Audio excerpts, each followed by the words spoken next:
Hello guys, and welcome back to learning Feed the Beast, and today I've got a really big thing that we're going to be starting on, and this is going to be producing MJ and EU for everything we're going to be doing for quite a long time. So it's going to be scalable and very big. A little bit complicated for some people, but it's going to work out very nicely.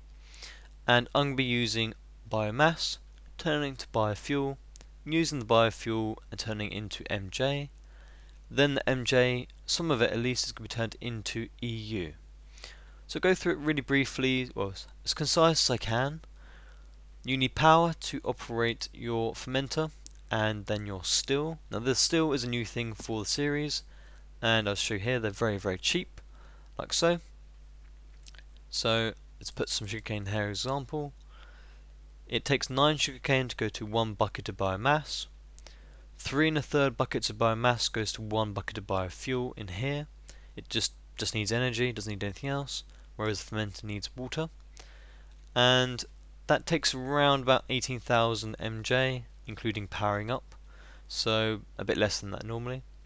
And also the conductive pipes take 5% energy off when they go through them, so you get instant 5% loss when the energy moves from this cell to the pipes. And it's the same for every other stage of the system. So anyway, biofuel comes into this, another new thing for the series, and combustion engine. Now these need water to keep cold, otherwise they will explode, and I'm not having that happening. Also, you can have golden conductive pipes to transfer the energy across, and I think that is lossless, but they can overload and explode, and I'm not having that. Really not. What we're building today is going to use a huge amount of engines, and it's just not worth it.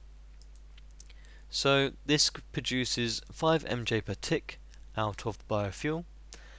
1 bucket of biofuel lasts 40,000 ticks, or 200,000 MJ in total, in 33 and 20 seconds. 33 minutes, 20 seconds that is. So it takes a long time to use 1 bucket of biofuel. And I've got a water test rack coming up to this. Now the water test racks are powered by aqueous accumulators, and they don't take any energy at all, neither do the cells themselves, so really the water is free, both sides, it's just free, no energy at all. That comes now to a system. Now this is just a little mock-up, so that some of this will go to a MJ system, directly from these through a buffer system of redstone energy cells, like I showed you down there before, to then buffer it up so that it can be put on demand. Then some of that will be taken to magma crucibles. These are going to cook netherrack. Takes 12,000 MJ per go, produces 1 bucket of lava. That now comes to a thermal generator, which is another new thing. I'll look in here actually. Takes a geothermal generator inside it, and these are a Gregtech add-on as well. And these produce, as you can see here, 30,000 EU per lava at 24 EU per tick. So they produce a lot more energy than the geothermals. I think geothermals are 20,000 EU for 1 bucket of lava. So these are better there, and they're not that expensive to be honest. And that produces our EU. So just to recap, 18,000 MJ in, 200,000 MJ out, 5% loss, so 190,000 gets into here, goes into here, goes into here, produces just short of 500,000 EU. So 30 sugarcane and about 1/3 of a piece of fertilizer makes a little bit short of 500,000 EU. Now if that's not impressive, I don't know what is. So we're going to be setting up a gigantic system for this, and I'm going to be working backwards today. So I'm going to start off actually in the middle and then work backwards. So I'm going to set up the engines and the fermenters and the stills, and then work out how much sugarcane I need for that, and then build the farms appropriately. So I'll just show you very quickly what I've got down here, and my little toy here. There we are. It's a portable hole from Thaumcraft. They're fairly cheap, and I did research them last episode. So in here I've got 4 stacks of engines ready. Now these are very cheap. They're just 11 iron per, and then the piston, so 12 iron each, so that's 48 stacks of iron, pretty cheap. And I've got a couple other things I've got to make for this before we can make it really good. So back to you when I'm ready to make them. Okay, so the first thing we need to make is our quantum chest. And I haven't even looked at one of these yet, so this should be quite fun to have a look to see what it actually does. In here we need to make a teleporter. Let's attach these two together. Teleporter. Then we have 5 of these. We're going to need it for something else as well. Have some of these because they are pretty cheap. A Gregtech computer. A data control circuit. Can I plug that in there? And with 2 of these, we have 4 data orbs. Put these around. Should be this now, maybe. Nope. We're one before that. So teleporter goes in middle. That goes in bottom. That goes in top. And these go in sides. Quantum chest. Now, how much does this store? Items in, items out. Now, the liquid one holds 2 billion milliliters, or millibuckets. So I'm just going to assume that's a very large amount of items. Oh well, I'm going to carry on with that. So now I want to go to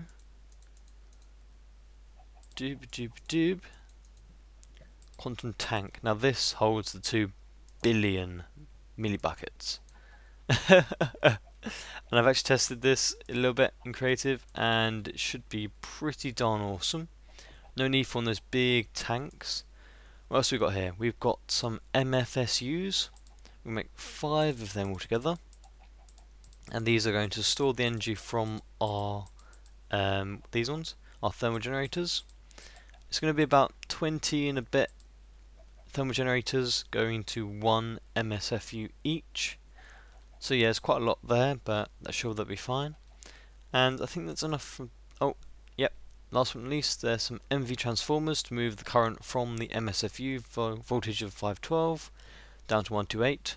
So make 20 of them, just for now. Then I need to make some aqueous accumulators. 12 would be okay, plus the ones I've got here. I'm setting up the systems for these water storage and such. They're going to service everything, so a large amount of these going to 1 tesseract or a couple of tesseracts should be enough for every project I carry on further on. So I'll do big for now as they're cheap, and I'll just keep using them. I'm going to make some routers. Now I think I'll start off with 3. Now these are going to be putting items in to our fermenters. It's what we do on the Technical Bee server, and talk to Raven's Child and make sure I know what they're doing before I put them in properly. And there are a number of upgrades you can do to them. If I just go into the router in here, they're meant to be just smart item places basically. So there's item filters, speed, thoroughness, bandwidth, ejector. So we'll go through that another time and make sure I know what that's happening there, so that I can put it in. Basically you can have distribution pipes like this going to them, which would work, but they go to this one first, and so on, so on, so on. But these ones are meant to give it out equally to all the machines, no matter where they are in the system. So we will be playing with that sometime. In here we have lots of liquid ducts. Let's just go for that. So yeah, let's keep going. That's a lot of liquid ducts. Luckily you can use them like that. Now these, on the other hand, my energy conduits, I'm going to need a lot of them as well. And I'm going to fill them up with all redstones. So that's going to be a lot of time doing that. Luckily I've got quite a lot of redstone. So I think that's all I have for you right now. So I'm going to get on with this. I've got a lot of work ahead of me, so I'll see you in a bit. Okay, so I've been hard at work for the last couple of days, and I've got some more pipes in here, filled up my energy conduits, and that should be similar to what you saw already. But these are new for 8.1 that we're on now. These are Obsidian Chests, and they're pretty cheap to make actually, and they break pretty easily as well. They're just the the diamond chests, and then obsidian around that. And these chests are now impervious to explosions, so definitely worth upgrading all your diamond chests to these. So if anything goes off, TNT, creeper, wither I expect as well actually, then they'll be impervious to that. I'm not sure about the withers punching thing, but anyway, we'll carry on. So you've got loads of obsidian all the time, so you might as well use it. So well done down here. I may have explained already that I'm going to have 4 quadrants, so the center part isn't a quadrant, but I'm going to do each side as a branch. This branch here will be dedicated to producing the fuel, so it's going to produce all sugarcane I need for everything. So it's enough space to put 4 of them around, and then up as high as I need to, and that ceiling will be raised to the same height as the rest of them once I've moved everything out of there. I don't think it's in the way of everything, but it might be. In this corner over here, we're going to be doing the whole engine setup and the fermenters and their stills, and then probably over another side I'd have the tank with the lava crucibles and all that. So it should be pretty cool actually.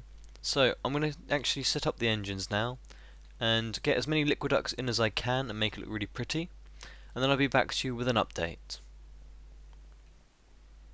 Okay, I admit I got a little bit carried away and I placed a few more engines than maybe I should have, and maybe I made some more. Maybe there's over 400 engines there, producing 5 MJ a tick maximum. Yeah, that is going to be outputting 2000 MJ per tick if it all gets filled up at once, and if the energy is needed, because they'll stop when the buffers and things are full up, which is the lovely thing about this. It automatically turns itself on and off. So yeah, let's see what I've got here. So the outside bits here are actually tin covered jacketed wire. If it's going to here, and they're just one of these. So actually they're, in particular, they are the tin ones. Doesn't really matter, they're all the same. They all have a piece you have to cut down and you wrap it around with your red alloy. And this basically is redstone wire that doesn't need anything to stand on. It just floats freely, and you can place it just like a normal block. There you are. And you can just place it on. And this, when it's activated, I've got a switch all the way up here that can activate all of them at once. There's no distance limit on them. As you can see, it goes on, goes off, and that turns all of the engines on or off if I want. Now I can have it so that I can set certain strips on and off, or all of them, or one array and not the other. However I actually want to do it in the end, I can do that. And I've got the redstone conduits coming up the top so that I can pipe these to other areas. And I've been thinking about how I'm going to do this, because when I move energy from this array, I want to do it through tesseracts as minimum as possible. So I only really want the output to go through a tesseract to other locations.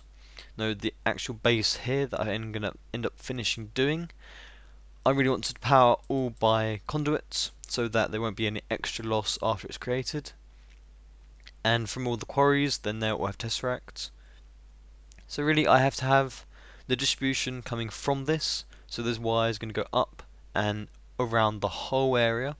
Now hopefully you can see a lot, because I can't, because the redstone conduits don't lose energy after a certain distance, so there's no reason why I can't have that going as far as I want around here in loaded chunks. But I need to get power from this to the fermenters and the stills, and I don't really want to be doing them miles away, and my jetpack's run out. Oh dear, I'll have to sort that in a minute. But there's a couple of things. So these in here hold 4 aqueous accumulators. They don't need to be that big, I just made them a bit fancy, and they're producing water to water tesseracts on each one, so there's 16 altogether going to 4 tesseracts. So hopefully that's enough to power all of these and keep them cold. I may need to add even more of them. I don't know how fast I can use up the water, and that sort of amount of them, it may not keep up.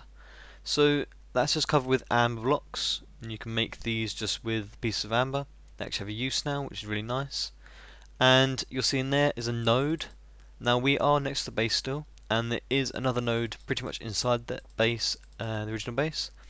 And that's because I went back and made the nodes regenerate from the config files, because these were pre-generated chunks before the Thaumcraft 3 came out. So I just did that just to try and fix it, and now I've got my goggles are revealing on, and you can see down the corner I have vis levels. So I went and grew my silverwood saplings, and now I can do things here, like use my portable holes, although I can't reach up there, but I can use it here and it'll recharge itself.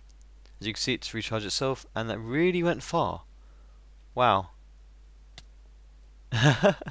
So yeah, I'm going to find my way back up, and then I'll be back with you when I'm ready to put in some of the stills, I think. So, see you in a minute. And here we go. So, done a bit more, and I've even set up a little security area up here, so I can actually access these without needing to fly around my jetpack. And we're ready to give this baby a little test. So down here I have my stills, down here I have my fermenters, only a few of them set up so far, and these routers need to have upgrades on them, and I think we'll cover that next episode because there's quite a lot of things to do for them, and I also need to raid some dungeons for some focus matrices. But at the moment we're just going to leave it as this. So this new thing for 8.1, these here, I'll show you here, these are emerald transport pipes. They are the same as wooden transport pipes, but they have filters on them, so put that there and look into it. There's the filters, so if I only want a certain item to go through it, then I can just put that on there. So if I had to put this gate on it as well, this is a Antarctic gate, I can't even say it, and you can change this to give a input, output, or a pulse. So it's either on, off, pulse. So there's all sorts of different items here that I can check. So if there's space in the inventory, now this will look at the inventory at any adjacent block. So it's looking at this relay here. So it's saying if the inventory is empty or got space in it, send a pulse. And this pulse is going to act as an electrical engine for a little tick. So you'll see the items going down here because there is space in there still, sometime when it updates. And that's basically a self-powered machine without needing any engines. So that's a really cool thing. As you can see, it's going up, and when that actually updates on there, then you'll see it change. But yeah, that's a really nice thing to do. So this side does the fertilizer, and these routers go into the bottom of the things. You can change this to whatever you want, but at the moment that's going to put into the bottom of the machines. As you can see, most of them are filled up. Still some sugarcane coming in, but mostly filled up. And this one, this side, does the same job. Ooh, it's not meant to be doing that. That's meant to be doing sugarcane. Ooh, what's happening there? It's inputting. Oh, okay, this router is inputting the fertilizer to the other router. Not actually what I wanted to happen. When I go through the upgrades, there's all sorts of upgrades to make these more thorough and everything else, so I can set it to ignore certain machines, and once I've done that, it can then ignore the other routers. I think that's how I'll do it. At the moment I don't want the fertilizer going in. But yeah, anyway, move on to this. So these stills are just powered from a conduit. Now this conduit comes all the way up the top, same as all these other machines. They come straight from the top up here. I'll show you here. There we are. And these conduits will go to everywhere I want. So some will go up to the base, some go to the fermenters. That will have a fermenter thing down there as well. And these ones go to the stills. Not all the fermenters are set up yet, like I said. And the water test racks are in place and they're full at the moment. And these ones are the biofuel ones. So every engine gets biofuel from one side and water from the other as they keep going around. So hopefully, like I said before, there should be enough water to keep them cold. If not, they're going to explode and cause me a big headache. And I've used a jacketed wire all the way along just to be nice. So these fermenters powered from the middle, and there's a tesseract here which is taking the biomass out of the tesseract at the end here. So this tesseract does the biomass and it sends it all the way over here. Bit lazy with using liquid ducts, and no, why not? There's no loss in this. I don't know if there's a bottleneck through them. I have to check that at some point. I can always add more tesseracts if need be. So this sends it all the way to the backs, and then the fronts are powered, same as the fertilizers over there, fermenters, so that these actually let the liquids through the end of the pipes. They come through here to another tesseract for the biofuel. Biofuel goes up there, comes down, gets produced energy. Energy goes up. At the moment I've just set up a couple of redstone cubes like you saw, which are empty at the moment. Oh, they got a little tiny bit in them. So hopefully when these engines turn on, I will start producing some energy and they'll go into there.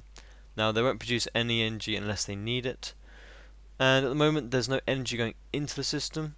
I've actually just separated this so I can have this one stream on only. So if I go here and turn the other biofuels off, so this one I want, but it's going to give energy to this one. That one's going to be on as well. That's going to get biofuel, but it won't go on. These ones I just want to turn off for the moment, so that I'm not throwing all the biofuel into the wrong engines, and this one as well. So only those ones should actually turn on, and these ones get filled up as well. Now I'm not producing tons and tons of fuel straight away in case something goes wrong. So all I've got to do now is turn this water one on, and it should just be on. Let me check. I always get confused on these. These are set to receive only, so this should be set to receive only as well. On the water, and go. There you are. The water goes in. System will now start once I put some energy into it. So if I just put some energy onto, I'll just put it onto one of these actually. Be simpler. So if I just put this here. Now this is only a temporary thing. Once it's set up and started, then it will power itself after a while. And just set that to orange. Let's put energy in. So these tesseracts, these should start moving. Maybe once they get enough energy. Okay, I had to make a small little adjustment here. Just change these to send, which means I need to move the tesseract as well, because now it probably won't send the stuff through.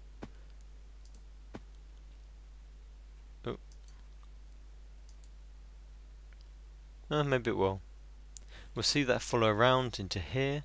Now I probably need to change these ones all as well. I'll just skip this. Okay, that's done. Now let's see how it's working so far. Is it working at all? Now this is over here. I think I do need to move Tesseract still because it's not doing anything, it would seem. So let's move that, and I'll just move a pipe outwards. So very easy little change, and I'm just knock this on.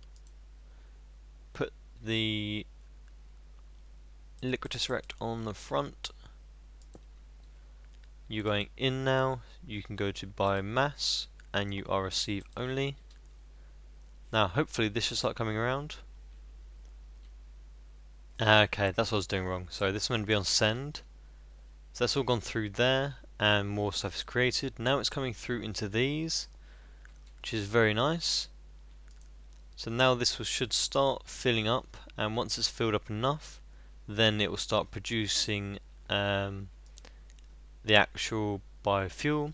And once it's through this system, then all the energy will be produced from that from now on, and that will feed back through. Then I'll be able to remove this energy tesseract from here, and that should be brilliant. So let's wait for this to start filling up, and I'll be back to you when this starts coming through. Okay, so we've got our first bits of biofuel coming through, and that's lovely. Now this probably needs to be changed to receive only, and that's going in, it seems. Now hopefully, oh, it comes down. First bit of biofuel coming into the system. Lovely. Will there be any more? Maybe it was meant to be on send.